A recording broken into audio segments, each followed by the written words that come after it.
ஹாய்ங்க. இன்றைக்கி வெளியில் கிளம்பிக்கிட்டோம். எங்கேன்னு பார்த்தீங்கன்னாக்கா பால் மார்க்கெட்டுக்கு தான். செலவெல்லாம் எதுவுமே இல்லை, மல்லிகை செலவு. அதனால் வாங்கலான்னு சொல்லிக்கிட்டு தான் 3 பேரும் கிளம்பிக்கிட்டோம். மல்லிகை செலவு வாங்கிட்டு கொத்தமல்லி செலவு, மிளகா செலவு எல்லாம் அரைக்கலான்னு சொல்லிட்டு ஒட்டுக்கா வாங்கி வச்சுக்கிட்டோம்னா 6 மாதத்துக்கு வரும் அப்படின்னு சொல்லிட்டு வாங்கி வச்சுக்கலான்ட்டு கிளம்பிக்கிட்டோம். அப்படியே பால் மார்க்கெட்டில் வந்து ஹோல்சேல் கடைகள் நிறையா இருக்குது. பாத்திர கடை எல்லாமே இருக்குது. இதனால் நூல் கடை இதெல்லாம் இருக்குது. ப்ளவுஸ்க்கு தைக்கிற கேன்வாஸ் இதெல்லாம் வேணும்னு சொல்லிவிட்டு கேன்வாஸு, லேஸு இதெல்லாம் வேணும்னு சொல்லிட்டு அதை போய் பார்த்துட்டு அதையும் வாங்கிக்கிட்டேன்.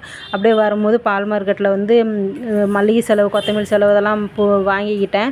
அப்படியே பழைய பஸ் ஸ்டாண்டு வந்துட்டு பழைய பஸ் ஸ்டாண்டில் வந்து கெமிக்கல் கடை இருக்குது கல்லாங்குத்தில். சோப்பு தூள், சோப்பு ஆயில் தயாரித்து நாம்ளே வீட்டில் வச்சுக்கலாம் அப்படின்னு சொல்லிட்டு தான் வாங்குறதுக்கு வந்துட்டேன் கெமிக்கல் கடைக்கு. நம்ம மேல் குளிக்கிற சோப்பு எல்லாமே வாங்கி நாம்ளே செஞ்சுக்கலாம். அதனால் வந்து அவங்களே ஒன்று இது போடுங்கன்னு சொல்லிட்டு இங்கே அவங்களே எக்ஸ்பிளைன் பண்ணிகிட்டு இருந்தாங்க. அப்படியே வரும்போது லட்சுமி ஸ்வீட்டில் வந்து ஐஸ்கிரீம் சாப்பிட்டு அப்படியே வீட்டுக்கு கிளம்பி வந்துட்டோம். டாட்டா பாய்.